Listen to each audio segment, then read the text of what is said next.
Vamos ler juntos esse versículo? Vamos lá? Porque um menino nos nasceu, um filho se nos deu, o governo está sobre os seus ombros, e o seu nome será maravilhoso, conselheiro, Deus forte, Pai da eternidade e príncipe da paz. Vamos orar? Tu és o nosso maravilhoso conselheiro, Pai. Tu és o nosso Deus forte, Tu és o nosso Pai da eternidade, Tu és o príncipe da paz, todo domínio, todo governo está em Suas mãos, Pai. Pedimos que, em nome de Jesus, Tua palavra possa encontrar lugar nos corações aqui, Pai. E possamos ser abençoados nessa noite tão bonita, tão preciosa, Pai. Que o Teu nome seja glorificado, em nome de Jesus. Amém. Natal é uma boa ocasião para a gente dar presentes, mas não é a única. A gente pode pensar em aniversários, casamentos, datas comemorativas, uma viagenzinha que a gente faz e quer trazer alguma recordação. E se não tiver nenhum motivo, a gente arruma um motivo para presentear. Inclusive, essa camisa foi a UPA que me deu de presente. Bom, muito obrigado. Heitor fez aniversário ontem, dia 21, e a gente estava querendo comprar um presente para ele. E aí nós fizemos essa compra e pela internet chegou antes, né, alguns dias antes do aniversário. E eu tentei esconder esse presente. E teve um momento que eu deixei até ele debaixo da cama, numa caixinha. Aí eu fiquei pensando, puxa vida, eu queria dar logo esse presente a esse menino, fiquei meio ansioso. Aí foi o que aconteceu. Coincidiu com o dia que a gente soube sobre que ele tinha passado de ano. Aí, opa, peguei essa data, aí disse, Raquel, que tal? Ele passou de ano, então vamos antecipar, então a gente dá esse presente logo a ele. Então a gente fez aquela surpresa, porque para criança você sabe, tudo é ocasião para... Se você fizer uma surpresa, o presente assim ficou 10, né?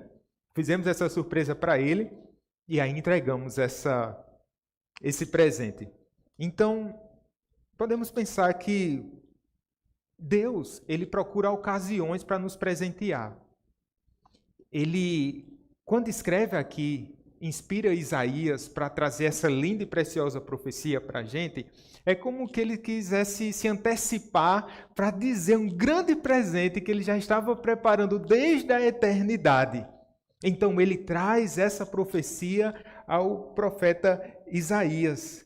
Então Jesus é um presente prometido desde o livro de Gênesis e através do profeta Isaías ele é amplamente profetizado. Tanto é que alguns estudiosos chamam Isaías de o quinto evangelho. Então, o que acontece aqui no capítulo 9 é uma espécie de antecipação de fato desse presente. Ora, se Jesus só viria ao mundo 8 séculos adiante, porque é justamente esse tempo em que Isaías está profetizando e atuando 8 séculos antes do nascimento de Jesus. Mas Deus resolve se antecipar profeticamente, mas esse maravilhoso presente já poderia ser abraçado, já poderia ser recebido, já poderia ser desfrutado pela fé. Entendemos que Jesus é o maior presente dado a nós, pecadores. Isaías vai nos mostrar o porquê esse é o maior presente. Por meio de um maravilhoso oráculo aqui no capítulo 9, nós iremos explorar por hora somente esse singelo versículo aqui, mas é bem profundo, porque um menino nos nasceu, um filho se nos deu, o governo está sobre os seus ombros, e o seu nome será Maravilhoso Conselheiro, Deus Forte, Pai da Eternidade e Príncipe da Paz. Vamos ver aqui que Jesus ele é presente de Deus. Ele é um presente necessário, gente. E por último, um presente suficiente. E por que Jesus ele é um presente necessário?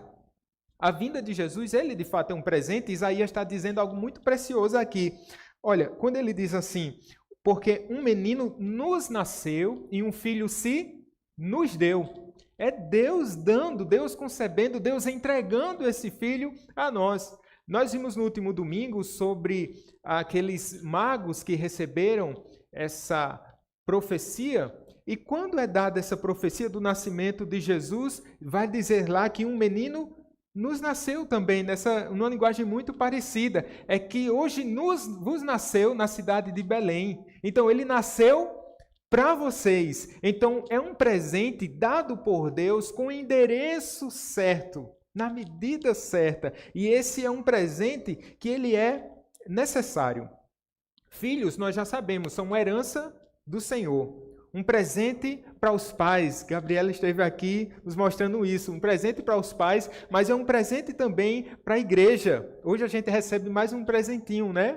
Com o batismo da Gabriela. Mas Jesus foi nos dado de maneira assim bem singular.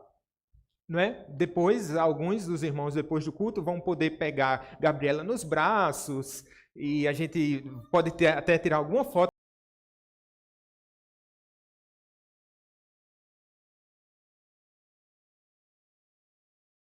Ele é o aguardado de todas as nações. Ele é o rei de todos os povos. E aqui há uma promessa preciosa para todos aqueles que andam em densas trevas.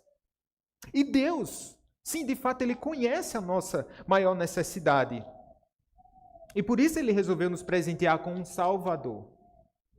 As crianças não sabem muito bem das suas necessidades. E se você quiser dar um presente, elas vão querer brinquedos. Mas você sabe que por necessidade, uma camisa é melhor. Você vem com ela no domingo e tal. Mas também sabemos que a necessidade de cada um aqui é diferente. Suponhamos que você vai dar presente a 3 pessoas. Me inclua nessa lista, por favor. Mas olha só, a minha camisa não cabe bem no pastor Flávio. Desculpa, não imaginem a cena. Nem a camisa do pastor Flávio vai cair bem em mim. Nem todo homem calça 40. Como Deus nos dá um presente que seria, assim, necessário e que iria ao encontro da nossa maior necessidade? Todos pecaram. Todos carecem da glória de Deus. Todos estão em condenação. Todos caminham para a perdição. Eu lhes dou um presente. Eu lhes dou meu filho. Eu lhes dou a melhor parte. Eu lhes dou um Salvador. Ele conhece de fato. Qual a nossa maior necessidade? Jesus é uma necessidade comum a todos os homens. É verdade. Quer você reconheça isso ou não. Lá na década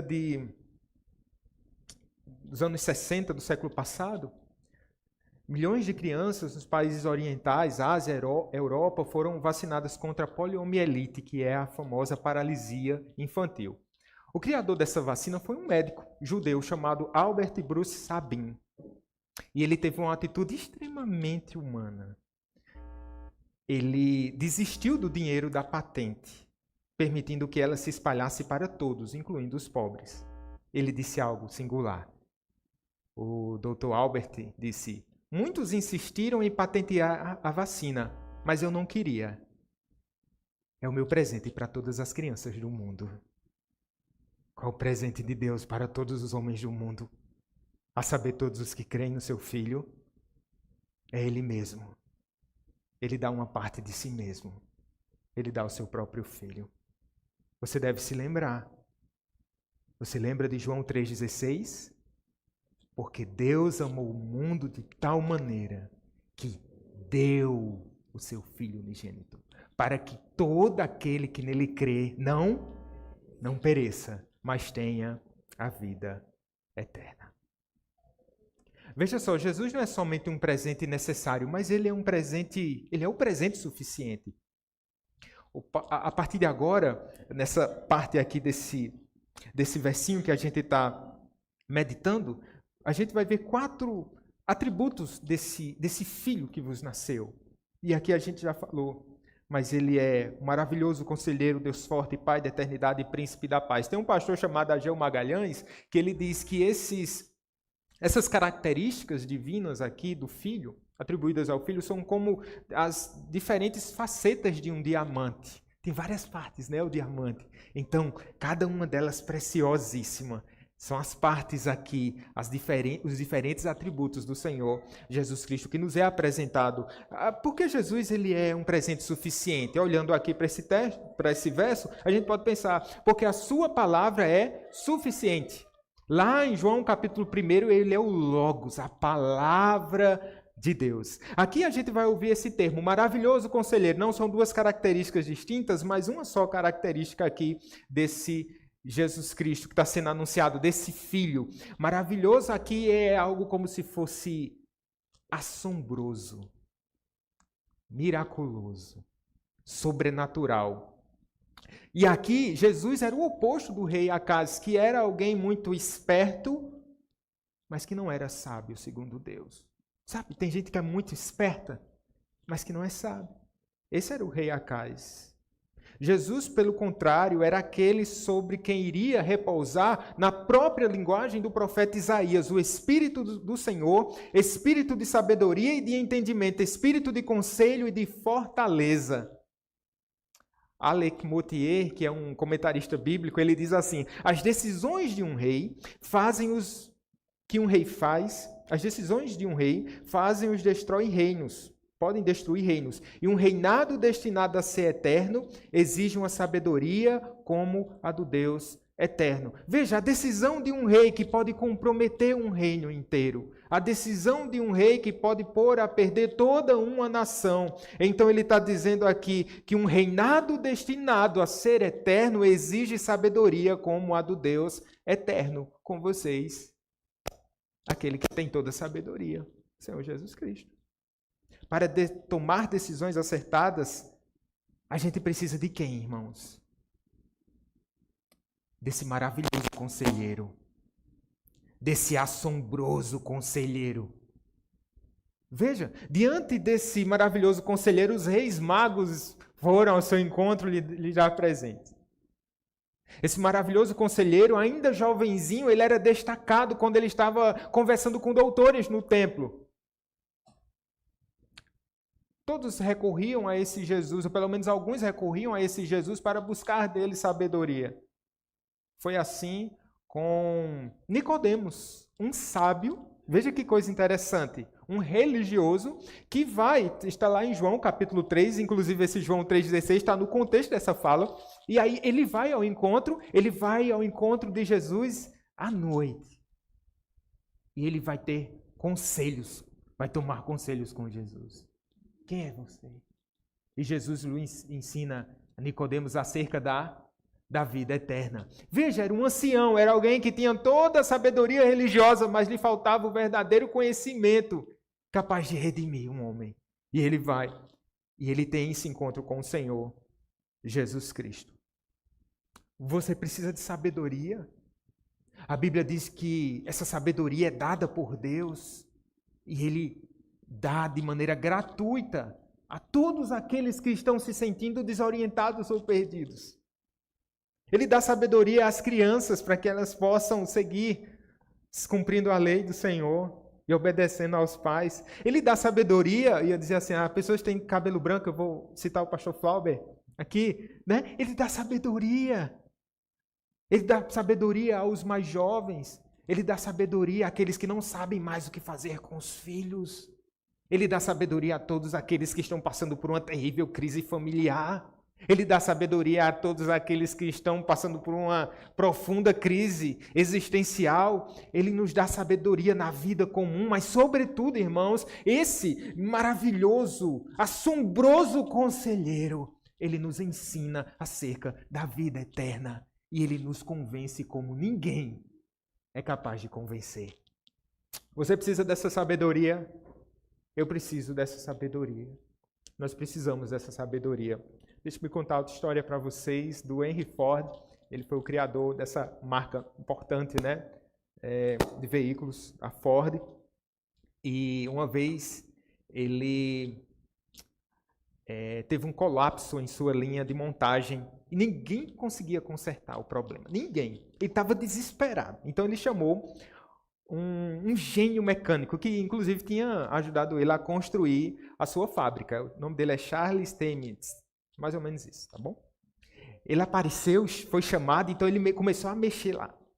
Mexeu aqui, mexeu ali, tal, olhou e virou uma chave.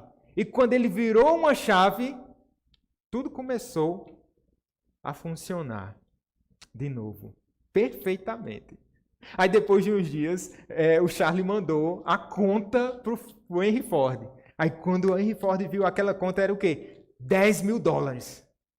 Aí ele disse, mas que absurdo é esse? O cara vem aqui, vira uma chavezinha e me cobra $10.000. E aí ele mandou uma cartinha lá para o Charlie, disse assim: você não acha que essa conta é um pouco alta, meio salgada, só para virar uma chave? Aí o Charlie mandou a conta revisada e tinha lá: virar a chave, $10. Saber qual a chave, virar $9.990. Jesus é aquele que sabe qual é a chave que precisa ser virada. Na nossa mente, às vezes, uma confusão. Qual caminho leva a Deus? Como posso agradar ao Senhor? De tantas e tantas decisões e de tantas e tantas chaves que você já usou tantas e tantas vezes, virar essas chaves, e cada vez que você vira essa chave, as coisas tendem a piorar. Eu convido você a se prostrar diante do assombroso conselheiro. Porque se ele virar a chave, ele vai acertar o lugar certo. Mas não queira só um Jesus quebra-galho para virar chaves. Se prostre diante desse Jesus e viva debaixo do seu conselho diariamente. Ele sabe muito bem. Ele é totalmente sábio. Nele estão escondidos todos os tesouros da sabedoria e da ciência. Mas ele também é poderoso para nos proteger, porque o texto vai dizer que ele é Deus forte ou Deus poderoso, e aqui a expressão é como se fosse herói, guerreiro. Ele é um Deus guerreiro. Isso tem muito a ver com a necessidade do povo de Deus naquela época. Ora, percebam bem que haviam ali reis que se levantavam, e só que eles não tinham o poder necessário para transformar a realidade de uma nação. Eles não tinham o poder necessário para conduzir o povo até a verdadeira adoração. Eles estavam carecendo de um poderoso guerreiro que pudesse lutar as suas batalhas e que pudesse ir à frente. E outros nomes, um dos outros nomes dado ao Senhor é o Senhor dos Exércitos. Ele é poderoso para libertar seu povo da opressão. Veja, esse é Jesus. Ele demonstrou esse poder na criação. João 1,3 vai dizer assim que todas as coisas foram feitas por intermédio dele e sem ele nada do que foi feito se fez. E aqui ele nos remete até Gênesis capítulo 1. Jesus também, como esse Deus forte, desse Deus poderoso, ele operou maravilhas. Isaías pronunciava isso, dizendo lá no capítulo 35, então os olhos dos cegos serão abertos e os ouvidos dos surdos se desimpedirão. E Mateus vai dizer, capítulo 11, versos 5 e 6, os cegos vêm, os coxos andam, os leprosos são purificados, os surdos ouvem, os mortos são ressuscitados e aos pobres está sendo pregado o evangelho. Veja que poder há no nome de Jesus. Não há nenhum impedimento. Agindo Deus, quem impedirá? Ele trazia nova vida aos perdidos, endireitava o caminho daqueles que estavam vacilantes. Mas ele tinha, irmãos, o poder que eu e você nós não temos de vencer a morte. E ele venceu a morte. Como foi que Regilene disse, foi tão poético. Mas a manjedoura está vazia, a cruz está vazia, o túmulo está vazio, mas o trono está ocupado. Jesus reina. Ele venceu a morte, e essa é uma realidade que nos move. Deus, ele é poderoso. Mas vejam, meus irmãos, o seu governo jamais terá fim. Ele é chamado aqui pelo profeta Isaías de alguém que é maravilhoso conselheiro, ele é Deus forte, mas ele é Pai da eternidade. Lembremos mais uma vez aqui do que escreve o apóstolo João no seu primeiro capítulo, dizendo que o Verbo estava com Deus, o Verbo era o próprio Deus. Em João 10,30, vai dizer lá que Jesus vai dizer, eu e o Pai somos um. Por isso nós cantamos aqui, de eternidade a eternidade, tu és Senhor. Ele é o Pai da eternidade. Ser pai, nessa época bíblica aqui, significava ser rei, pai de uma nação. Era assim que os reis se referiam a si mesmos, como frequentemente, como pais de seus súditos. Mas esse rei aqui não é qualquer rei. Ele é o rei por excelência. É o rei que possui eternidade. Nem sempre os reis de Judá foram bons para o seu povo, para o povo de Deus. E aqueles que eram reis, bons reis, um dia eles morriam. E quando morriam, outro rei ímpio poderia assumir aquela cadeira. Um dia a própria sucessão monárquica chegou ao fim, mas havia uma promessa para o filho de Davi, já dizendo, o seu trono, o seu reino jamais terá fim. Isso deve mover a minha vida também. Se Deus reina, se Ele está sentado no trono, se Ele é um Deus eterno, Ele sabe o começo antes do fim. Na verdade, Ele escreveu o fim no começo. Vocês entenderam? Eu não preciso me preocupar. Ele tem a eternidade em suas mãos. Ele conhece a minha vida, conhece a minha história.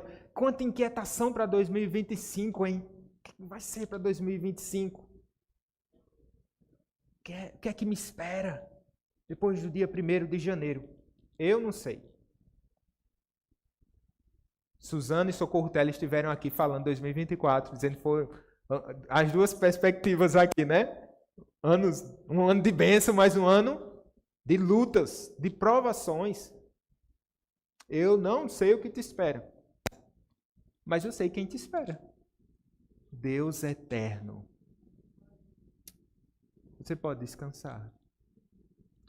Se sua vida está nas mãos desse Deus, não há o que temer. Paulo, entre algemas e prisões, esperando a sua morte, ele, com a paz que excede todo o entendimento, ele diz, viver para mim é Cristo. Morrer para mim é lucro. Esse é o Rei eterno. E esse Rei que prometeu estar conosco todos os dias das nossas vidas. Ele prometeu. Por isso nós podemos descansar o nosso coração. Ele é antes de todas as coisas, ele não é criado. Ele tem um poder em suas mãos. Mas a última característica aqui desse diamante, dessa faceta, a última faceta desse diamante aqui ele é o príncipe da paz. Nós falamos um pouco domingo passado sobre esse príncipe da paz, não foi? Naquela profecia, naquele cântico tão precioso também que nós meditamos aqui, falando dessa paz. Paz na terra, glória a Deus nas maiores alturas e paz na terra aos homens a quem Ele quer bem. Glória a Deus nas alturas. Seu governo trará paz. Veja quanta inquietação. Veja, os judeus, o povo de Judá enfrentou inimigos. Eles olhavam para Israel, Israel tinha caído para a Síria. Eles olhavam para o seu povo, eles estavam sob o domínio babilônico. Depois viriam os medo-persas, depois viria o Império Romano. Tanta opressão. Como eu posso encontrar paz? E em tudo isso Deus estava ensinando ao seu povo. A paz vem do alto. A paz vem do Senhor. Às vezes nós esperamos que a paz venha de forma horizontal. A paz entre as nações. Eu estava vendo em casa vendo algumas notícias. E alguns governantes da Europa, eles estão preocupados e falando até as pessoas para se prepararem para uma iminente terceira guerra mundial, etc. Aí Heitor estava assistindo nessa hora e disse, pai, tira daí que eu estou com medo, pai. Que negócio é esse de guerra, pai? Na verdade, isso já tem sido profetizado, né? No final dos tempos, rumores de guerra nós ouviremos falar. Mas a guerra lá fora, a guerra civil, a guerra no nosso próprio coração. Às vezes seu coração está em guerra, tanto conflito, que você diz assim, eu só preciso de paz. Eu só preciso de paz. E quem é que pode trazer paz à minha alma? Eu digo para você que quem é capaz de trazer paz à nossa alma é o príncipe da paz. Aquele que aquieta a tempestade. Mas às vezes aquele que prefere acalmar o coração do marinheiro na tempestade. Mas sobretudo, irmãos, essa paz que é oferecida aqui, esse príncipe da paz, ele vem instaurar a paz no nosso relacionamento para com Deus, um relacionamento de conflito e de guerra, a saber porque eu falei um pouco sobre isso no último domingo, nós nos distanciamos de Deus, e agora, distantes dele, precisamos reatar essa paz. Cristo é o caminho que nos conduz a Deus, é Ele que estabelece a paz entre os homens. O Natal significa que Deus em Cristo nos perdoou, por isso a paz. Tudo que Jesus Ele o é para nós. Seus atributos vêm ao encontro das nossas necessidades. Ele é o verbo protetor, o rei, ele é a nossa paz. Tem uma ex-atleta chamada Ana Paula Henkel, ela praticou voleibol durante muitos anos. E ela disse que estava vivendo um dos melhores momentos da sua carreira, meados dos anos 2000.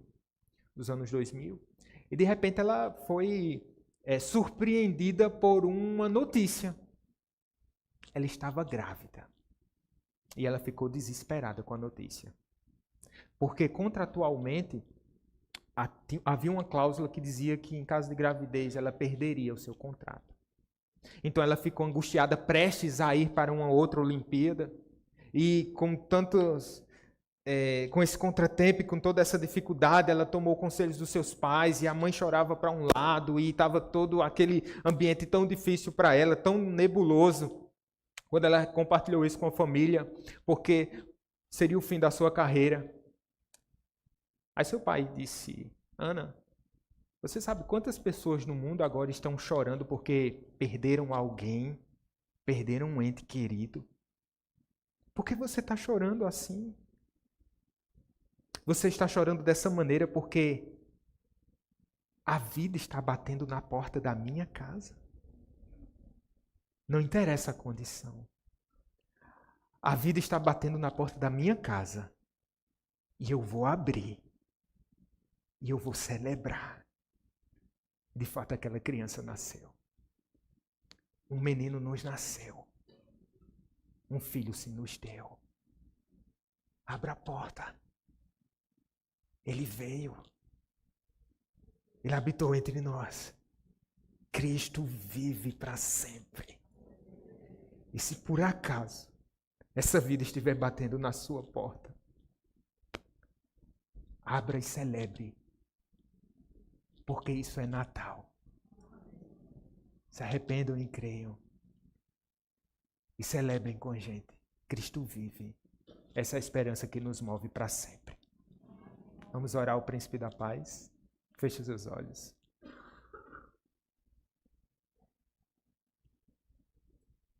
Obrigado, meu Deus. Vivíamos em trevas, densas trevas. E no pior momento da nossa existência, Senhor, o Senhor nos trouxe a esperança de um filho amado. Ele veio há 2000 anos atrás, numa humilde manjedoura, se humilhou até a morte de cruz, mas ao terceiro dia ressuscitou. E o Senhor governa para sempre. O teu reino jamais terá fim. E por isso nós podemos dizer que o Senhor é o Rei dos Reis e o Senhor dos Senhores. Podemos celebrar, Senhor, essa vitória do Cordeiro de Deus. Todo joelho se dobrará e toda língua confessará que Jesus Cristo é o Senhor. Mas hoje as nossas vozes se juntam às vozes angelicais para dizer glória a Deus nas alturas e paz na terra, aos homens a quem Ele quer bem. Obrigado, Senhor, porque um dia esse Jesus nos foi apresentado. A felicidade bateu à nossa porta. A gente não tinha como rejeitar uma oferta tão maravilhosa. Esse é o presente oportuno, imprescindível, indispensável. É o presente que nós precisamos, que nós mais precisávamos. O Senhor nos traz a paz. Ó maravilhoso conselheiro, queremos andar em teus caminhos. Ó Senhor, ó Rei por excelência, ó Pai da eternidade, nós queremos te amar e viver para ti para sempre. Que o Senhor, pois, seja glorificado em nossas vidas para sempre. Amém.